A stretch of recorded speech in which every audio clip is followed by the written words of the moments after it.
for joining me today. So today we're going to talk about creating a collaborative culture. So we're going to review what our problem of practice is, and then we're going to do an activity, and then we're going to go through you helping me how we can solve this problem and make sure the students are successful for the coming years. Alright, so my problem of practice, just to refresh us, is at least 75% of students receiving bilingual services in the 4th grade reading class are not passing the Spanish STAR. So we just took our Spanish benchmarks and we'll look at the data just to kind of see where they're at and how we can get them to pass their STAR. And then kind of some strategies and interventions we had thought about before previously was vocabulary development, basically implementing those targeted vocabulary instruction that includes explicit teaching of academic words. We also talked about interactive learning, incorporating more interactive activities within the classroom, such as word walls, vocabulary games, collaborative projects, just to reinforce that vocabulary that they're going to be constantly seeing in those tests. And then increasing reading opportunities, which I think we've done very well, that we've done more resources, more getting them to read and write, so I think we've been doing good on that. And then our implementation plan that we've gone through, we talked about how we were going to set up folders or notebooks for student check-ins, just to kind of vocabulary, basically using how we could use those notebooks and implement them throughout the year with them, and then the Freyer model, using word walls within the teacher's classroom as well. And then, but we do have to go back and run through this and see what we can hopefully make it better so that for the kids to be successful. So what I want to do first is, how do you think we're doing with our problem of practice? Do you know more about our 4th graders, or would you like to see the scores first? Can we look at the scores? Yes. Okay.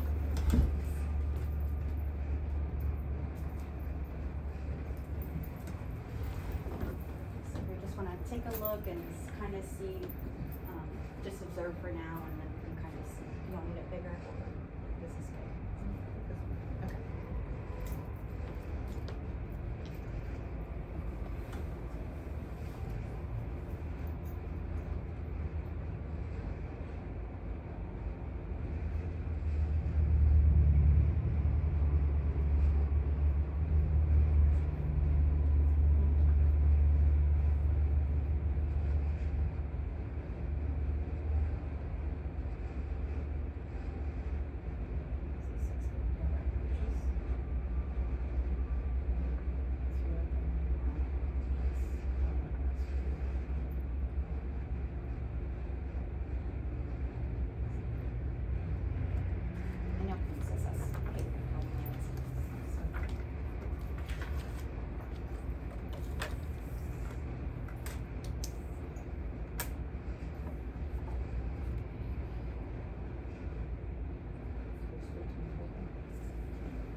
Just kind of want to discuss what y'all see, and then we'll just go.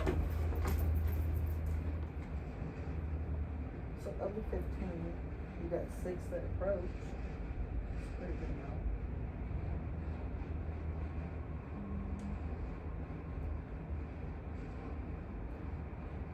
So only 9 of them didn't even hit approaches.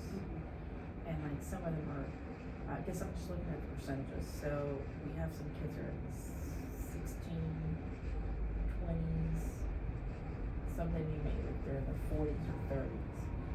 So I guess I wonder what the reading levels are. Right, what grade level are we in the class?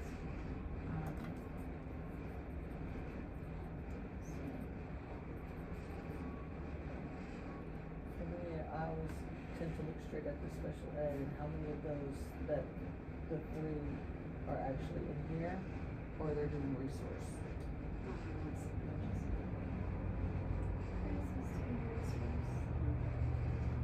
So one out of the three. Just got inclusion, okay, that's what it was.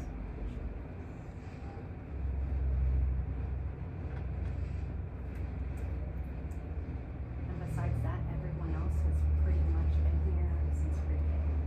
Pretty much, except for Aiden, who wasn't here. No, He hasn't been here. Chris and Rocio left.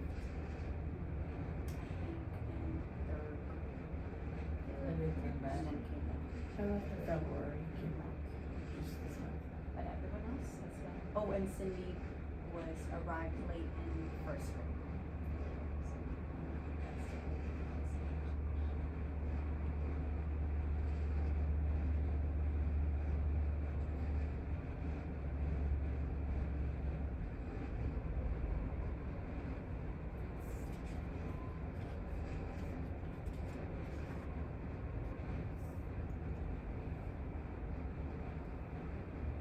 Can't remember, but do you remember how many questions I had? This one, I believe it was 21, 22.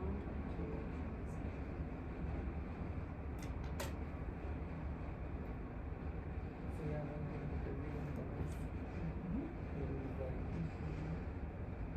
Because if they can read, now it's understanding the question, what it's getting in the way, if the vision breaks down, is it the vocabulary, is it the question, they don't understand the teak.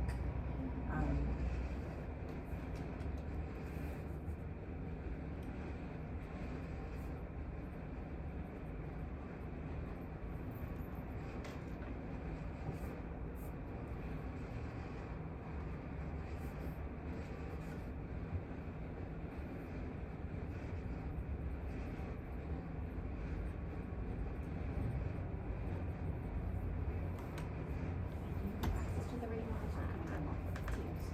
Here, what? The reading levels. Teams? It should be on there, it should be on there, you guys should have access to it, WEA. Oh, mhm.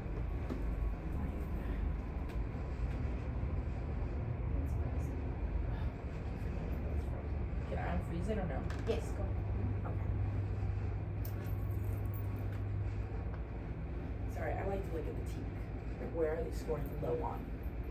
So, cause that tells you where does it break down the most, so I look at the teak and the percentage, so look at this one, 16%, which is 4.7B, which is text evidence. So that's usually when they have to do short constructed responses or ECRs.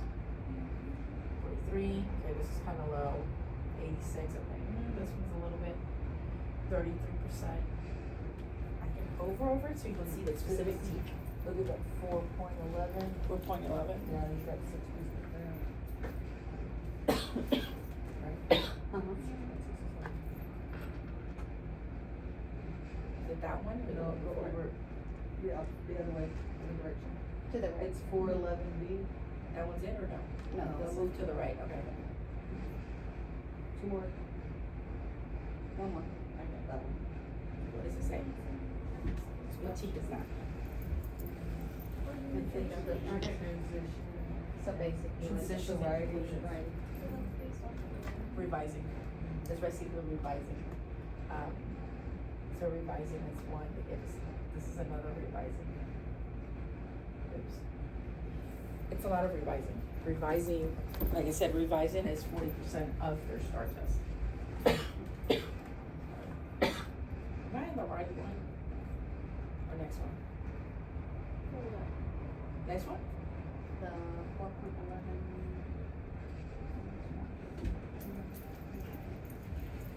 That's revising. Revising. They're all revised, yeah. Okay, so this is the grammar part where they either have to combine sentences or delete something from the sentence to make it into one in a clear and effective way. Any other one that they're scored low on? I don't know, I can't see.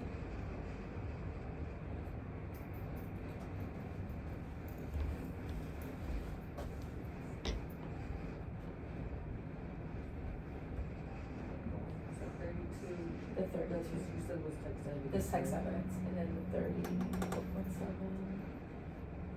4.10E, I think that's author's purpose, correct? Sorry. Do you want me to hover over which one you got, tell me which way to go? Is that low? No. It is Yes. 33. Which one's that? analyze plot elements, including the raising action. Rising action, okay. Climax, common action. Yeah. So like specifically when they're low, I like to look how the question's being asked. Because the question, sometimes they haven't been taught to understand that kind of question. Or sometimes like a word in there that they've never heard, sometimes tricks them. Yeah. Yeah, okay. And you were asking for their reading levels? Yes.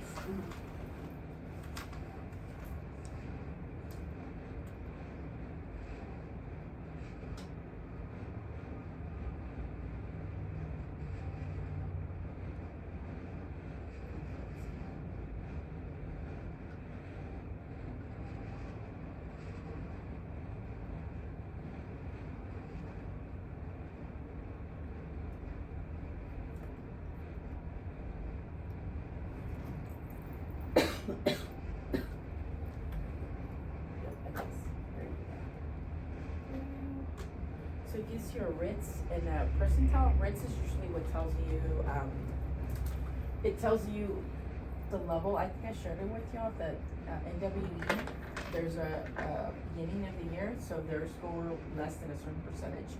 There might be approaches, some parts might be meets and masters. It's kind of like STAR in a way. So like look at this one, 154. So that's way below even approaches. He's not even at approaches level. And that's Jaden. That's another one that we saw you took it in Spanish. Jessica Rona, person. Jessica Rona is 176. I have to look at the scale and we could see like which, based on those scores, like who are the ones that are below approaches. So they're even low on their reading for Spanish. And have they ever tried to do the reading in English? Mm-hmm. So they'll show you this. Yeah, you can always Yes. go back and look at the English one as well. So we look at both of their scores to see where are they stronger at.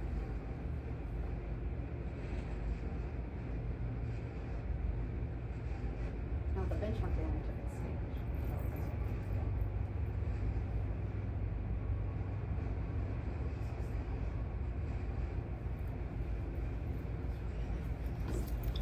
I can't see it.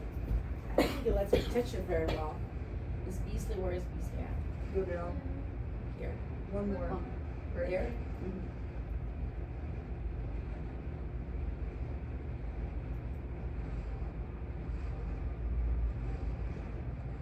Did it do it? No.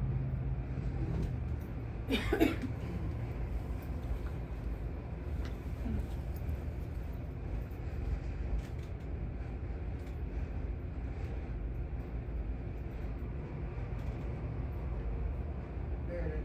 There it is. But why is it only showing those?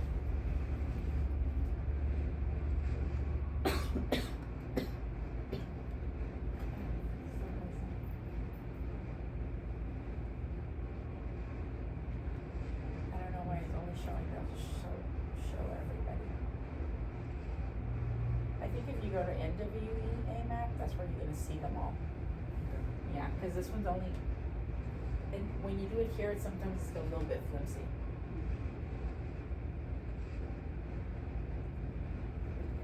I mean, if you want me, I can look up their,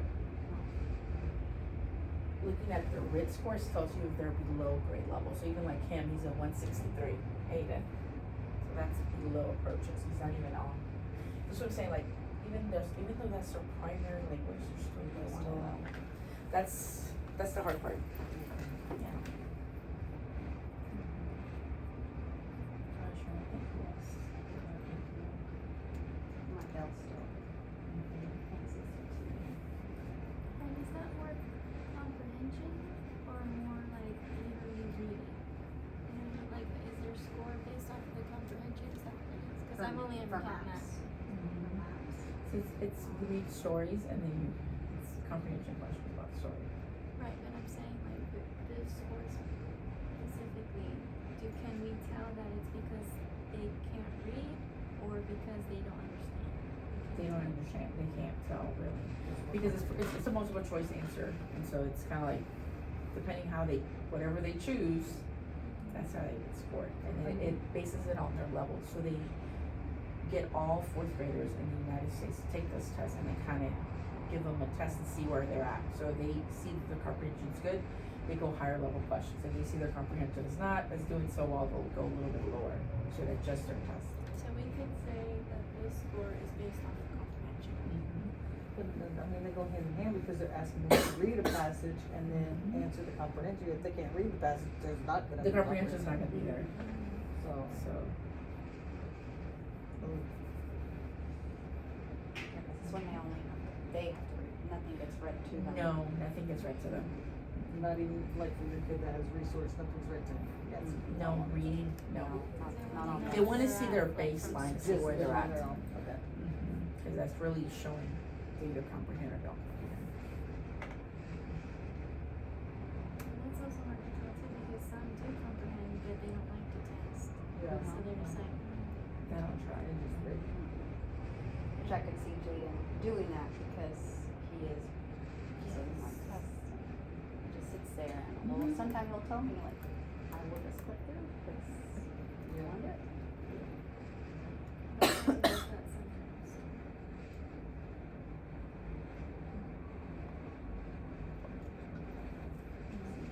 Brittany was also another one that she did Spanish. Brittany, she did pretty well. 192. That's pretty. That's probably what they're purchased. I feel like their scores. 80s is 192. But she's more fluent in speaking Spanish than English. Oh yeah. She's more fluent herself. She feels more confident in Spanish. Alexa, she's like fluent, so she did very well. Oh yeah, she does pretty well. And she was one of the ones that passed it on conventional. It's C level, she does it in Spanish. She's at 193.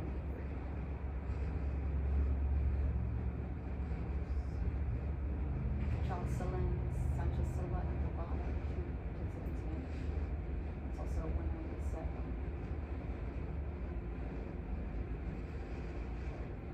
The last one is Yoseli, she does it in Spanish. She did it at 208. Justin? Yeah, he took Oh, it in English. he's new. Yeah, he took it in English. She's, I'm looking at their percentiles. Oh yeah, the percentiles is lowest, yeah. No, he took it in English. Was that his first time? No, because he comes from Virginia.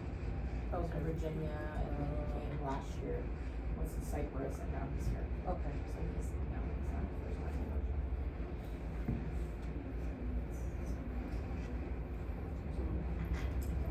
Spanish, definitely.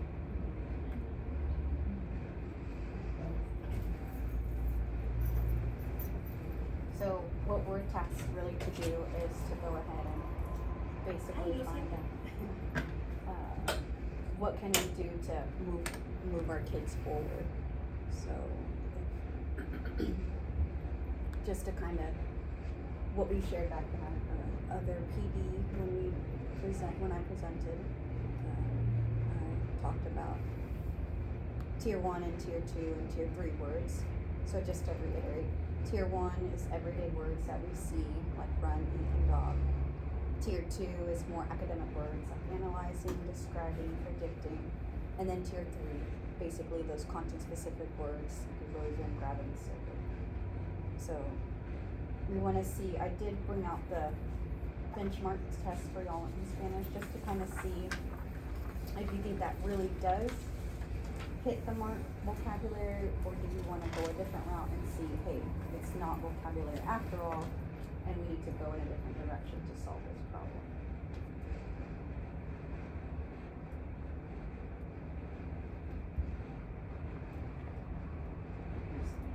If you'd like to highlight anything.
We just want to discuss what we saw within the passage that they took for the benchmark.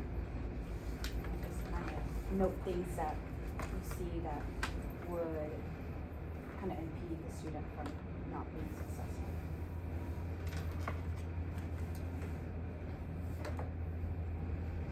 I mean, I feel like we do have a lot of, our words are multisyllabic words, so some of the words are a little longer. And so if our kids don't wanna read the whole thing, they might butcher the word or not say the right word or not change the word. So like skip it, yeah, like saboreando, tercamente, afortunadamente, a gustos, temblaba, remediándose, retrocedió, mutuamente. So these are longer words. In English they're simpler, but in Spanish they're a lot more longer. So there is some, like, some of them might be tier 1 and some of them might be tier 2. You see what I'm saying? Yeah. But I also wonder, because I have a reading background, I wonder what is their test taking strategies on their test look like? Like, I wanna see their test, like what did you understand? Did you understand the question? Because whatever is our expectations, are they following through it? Because then I'm wondering if they do what they're supposed to be doing. Or lack of it.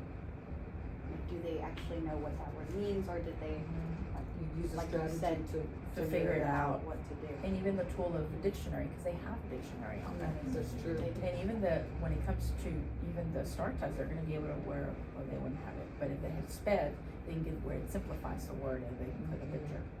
What else, do they get a lot, the content language books too? So Not that- through me, if it's in Spanish, no, if they get it through SPED, if they get it through Okay. SPED, but, yeah, but they do get the benefit of a dictionary, it doesn't matter what language they take it in. It's So just they a always lookable have word, it. yeah, you can look up So a my word. thing is, do we use the dictionaries enough, do you think? To help them know, like, hey, that is a strategy we should be heavily relying on, like, that's an answer for us. I know Ms. Casanova does push for them to use it, I was gonna say, I know it's for And sure she's talked been- about. and she's Okay. been like pushing for them to do it more. Now, how often do they actually? I don't know. Yeah. Okay. But I know for sure they have been practicing.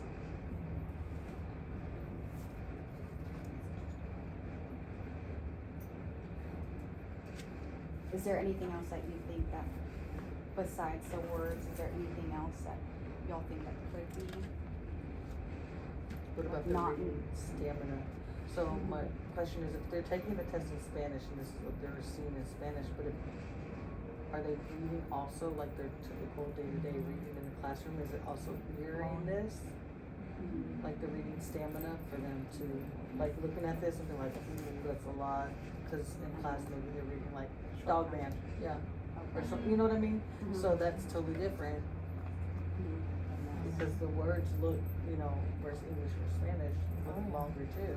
Because you said it's multisyllabic, so that could be a instant like, oh, I'm just gonna skip this, I'm not gonna do it. Yeah. Yeah. Or like automatic brain Shut down. Too much. And I know Ms. Castaneda does, like her articles or what she pulls to use, she does sometimes have to lower them down just because of to understand what yes, they're to doing. read. So yes, sometimes it is, and sometimes she has tried to put on like the longer ones just to see, and she's incorporated even social studies when I went in there one time. She incorporated social studies, but it was just way kind of above their head, so she had to next lesson.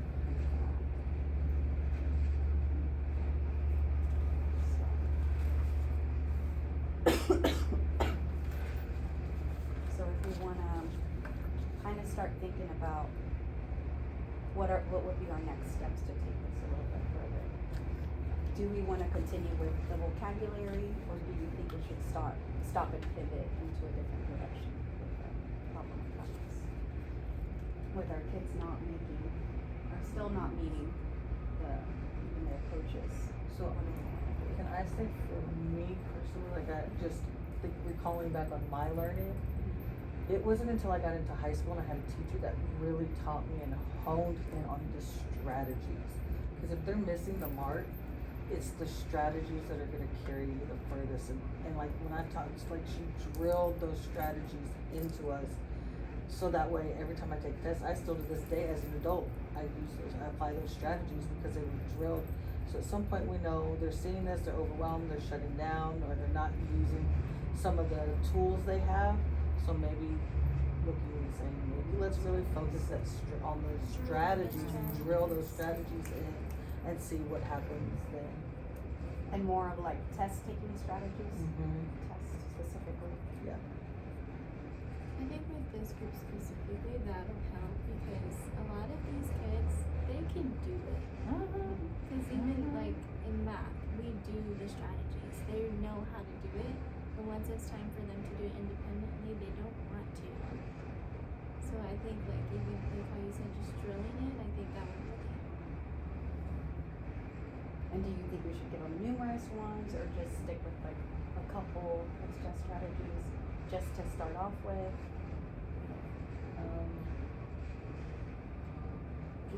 She can, Franz made a good point about, because it's a longer passage, so something that I work with my kids, and these are a little bit different, but chunking the paragraph, so like we read a little bit and then we stop and we think about what was right, because now we're making them slow down, so I always said, who is this paragraph about, or this paragraph about, and what is happening, that's so important. And so I would always tell them, write notes, 2 to 3 words. It's about the dog got hit by a car, that's it. Something simple. And for my kids who struggle with the most, I would say draw a little picture, so quick and just move on. But it was something to help them remember what is this about, and then I would say, okay, now let's read the next part. Let's stop after we read it, who and what happened, that's so important in these parts of it that I've read, this paragraph or in these paragraphs. So let's say this is 32. If you divide it by 3 parts, so say beginning, middle, end, okay, what happened in the beginning? 3 to 5 words, and it's quick. I would tell them, you don't want to divide your paragraph, it's just for you to remember what happened. And then whenever you go back to a question and they're asking about what happened with the dog in the accident, oh, it happened at the beginning, let me go back and find that in there. So it's kind of chunking it a little bit and then making them slow down, right, what is happening. I would say another, maybe a nice strategy to look at is reading the questions first. So we know a lot of our kids are on lower reading levels, right? So they see this and like, I can't read that, right? But if you read the questions, some of the words, their wording here, if they can find the words, oh, well, that technically the question's there too. So they know where to go. So it kind of helps gear them or guide them like, hey, so it's that text evidence, we really got to teach them that strategy and maybe tell them, let's read the questions first. Or click the button to have the questions read to you. So that's kind of giving you a cheat, if you will. Helping you decode some words, that's.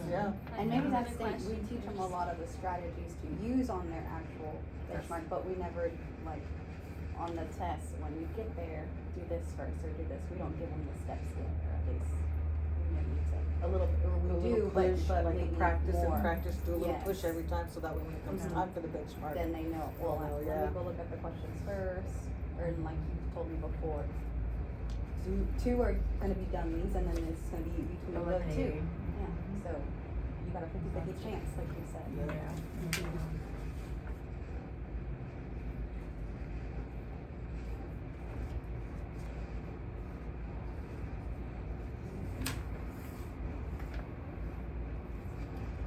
Okay, so I guess we'll just go ahead and we'll start working with the strategies and pushing out to the teachers and see how we can, even with math, we can go ahead and start doing testing strategies and how we can work on that.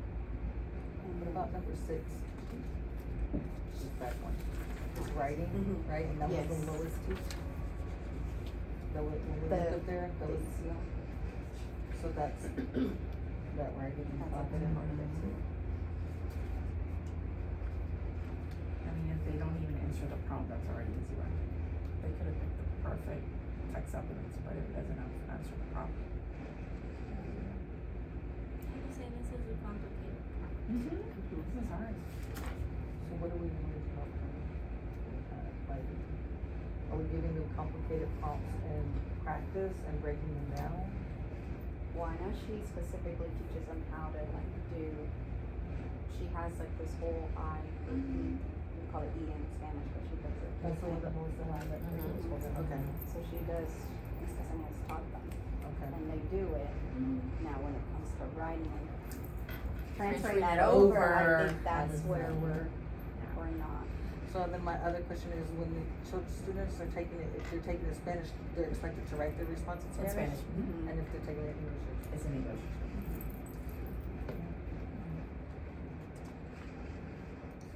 Taught the grammar and the spelling and both. Yes, we do it within the transfer.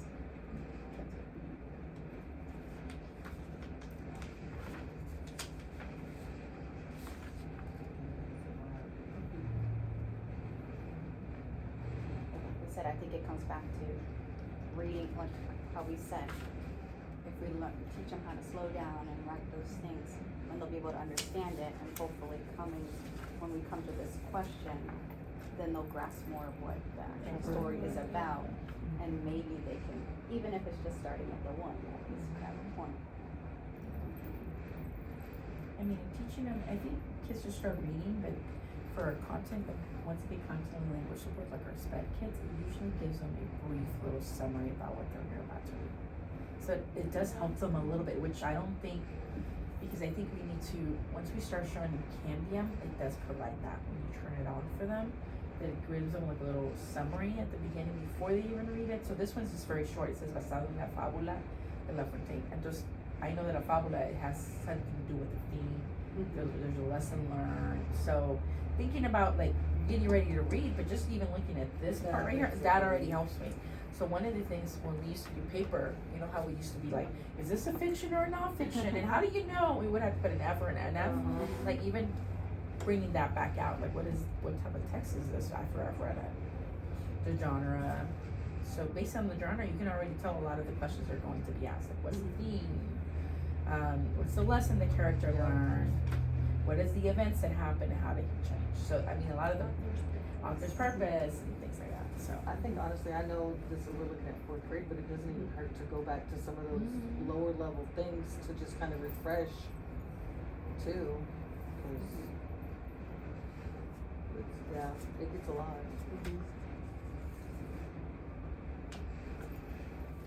Okay, so pivoting from, I think we're gonna pivot from vocabulary. Yes, it does. I think part of it is included within what they're reading, but I think how we've talked about today, I think it's more, we're gonna hit those strategies in order to move them forward from now on. And then teach them what to do when they come to an actual test. And maybe even some mental health and breathe and things like that too, because, you know, some of these kids when they come in, they also have anxiety and we may not know some of them. yeah. self-regulate. Yes. It's a lot of testing nowadays, and so now they have to learn. And I think giving them breaks throughout. I think sometimes we're like, just gotta finish your test, but I think, you know, giving them time to close their laptops, get up and stretch a little bit, that might help. That'll help a lot actually. It does. And I didn't realize because I wasn't letting my kids, well, for this fall, for instance, this is my first time doing STAR. I didn't know they could eat. Like I told them, no, you have to wait till like everybody's done, and like with water, and I kept asking myself, just wait a little bit. And then, no, you could do it. I was like, oh, I was okay. like, no, I was like, maybe. no. So that I was like, okay. You're that- learning Yeah. new things. So I was like, okay, that makes sense. Do you have any specific strategy that you would want to share out that to start, like maybe brainstorm that to kind of, I do like that one word, read the questions first. I think that will, because I have not, even in science, I haven't told them that yet. And I think that would really help to go through the questions first, and then it gives them an idea of what they're gonna actually look for throughout their test. So doing that, I think, I do like that one a lot. maybe share that with your grade level and then everybody start practicing, read the questions first, read the questions first, and get the kids into that habit. So they hear it across all content and they're doing it across all 3 rooms, so it looks the same. So it just becomes a habit. Yeah. 'Cause, I mean, as adults, we do that. What is it, like 30 days to form a habit? If y'all can all do it for 30 days, just to write it into them. Now, my only concern with that one is, since it's gonna be on computer, how can they go to the test, how can they go? So it messes them up because in case that they already get sick and they already went through question 10, it won't let them go back the next day. So let's say your son goes home sick and they looked at the questions and then they go home and then they can't go back to the test. That's the only drawback about it. That's fine. But I do like it for paper tests. Yeah, I was like, Oh, paper test is paper great. test is fine, but it's the actual test testing. So we'll have to figure out how we can tweak that strategy for like an actually testing. Like the actual. And the reading one I saw, it doesn't give one question at a time, does it? One has a passage and then one One question at a time. Oh. Let's see where they scroll. No, it's one question at a time. They don't know the next question. But they can flag different ones. They right? can I flag think- them. If they feel like they're stuck on a question, they can flag it and always come back to it later. But only if they're sick, if they get sick. If they get sick, for start, they can leave, but it won't let them go back to the test. It will Because be it's like blocked. they've seen it. They've already seen it and and they're assuming they would have picked an answer already, so they won't allow them to go back. So that's the only drawback about that. Cause I know some kids would go all the way to the end to see how many questions they had. Oh. And then that's the problem, like if you go home sick, throwing up, guess what, you already went through the whole test, that's it. Bring back It's paper ready. test. No. Yeah. I don't. No, they wouldn't.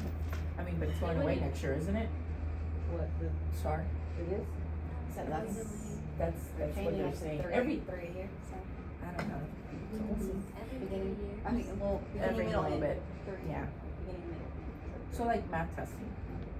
I know, like just Oh. This is instead of one Yeah. big star, 3 big stars.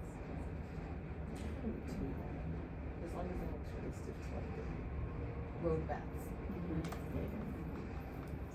I think chunking will help them. Yeah. Chunking it Yeah, apart. because especially on the We actual. do that in math too. Mhm. Like I tell them, read it sentence to sentence. If there's no information, then keep going. If there's information, right? Digest what's going on. That's true, cause it does give you, like in math, it'll say long things and then you'll see the numbers sometimes at the end. And so it's like, you have to wait. Or they give you a bunch of stuff and it's numbers, but those numbers don't pertain to what they're even asking you. And that's where they get them. Yeah. So chunking those. So chunking, a way to chunk.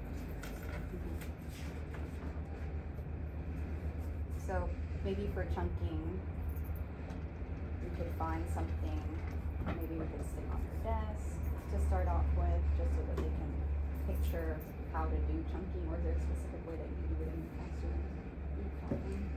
Specifically? No, I just say out loud, like, okay, we're gonna read the first sentence, ready, go. Okay, pause. What does that say? Like, I'm just constantly saying, okay, go, pause, go, Go. pause. Read, stop. I said read, A picture. stop, think, write. Rise like on a book, and the stop sign, and then like a thinking bubble. Repeat. Right, a little pencil. Right. Okay. Because you can do that like little images, so you don't even have to put words. You know, pictures, words, doing this.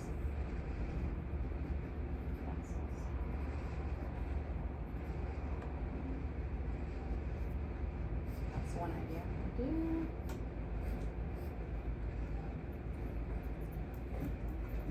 And you know, the other thing we do tell them is what is the question asking? So we say write it 2 or 3 words. What is it asking? Like for me, I'm highlighting author, like to the students, like to the student. So how is the author using this expression in the story? This one. How is the relationship changing? So that's what it's asking. So making the kids really slow down and what is it they're really truly asking? And I told them it only has to be 2 or 3 words. What are they truly asking? And then, like you said, eliminating 2 that you know are completely wrong. Boom. Now you have It goes back to like the key vocabulary though. which it's important. So it just, that's the key to it, like it all. It all Correlate. Yeah, Why it did all we take away the vocabulary word of the day? You left that here, don't we? That. There used to be a vocabulary word a day, and it was like a tier Context 3 clues. Oh, yeah, now it's vocabulary context word. clues, right? Well, that, but I used to, when I go into Ortega's room, she would have it, and they would put like a content of a Sentence. tier 3 Context. vocabulary, and say, hey, think what it would be the word, the sentence, and the students would have to read it and then write what they thought it meant, use it in a sentence, and then they would share out, and then they would go over actually what it. That was a great little. It was like 5 minutes. Yeah, Mhm. that could even be something that could revisit. I mean, some of them still do it, like Vestia does it, like every morning. She has a little sentence and she has the context clues in there, and then she goes, I think this word means blank, I think this because, and the kids have to write it and then talk about it. So maybe then, cause in my, math specifically, we're all working on multiplication to get those kids, to understand multiplication. But if this takes more of if this is bigger, maybe we should all be doing a reading workshop and doing that. Or 3 days reading, then 2 days working multiplication, you know what I mean? But I was like, you can even do that vocabulary Like multiplication, but dividends, we have someone, I think one of the words they got stuck on dividends or something, and see, they don't hear it enough, and we don't talk about it enough, but if you put it in there, maybe that'll help them. Yeah, and then it would just be my homework again. Unless, Cause we used to do it as a warm-up, 5 minutes of a warm-up. That's a good starting part. Points. Yes, good starting for chunking, maybe even embedding the vocabulary again within our announcements. Start there. Thank you, ladies, for leading.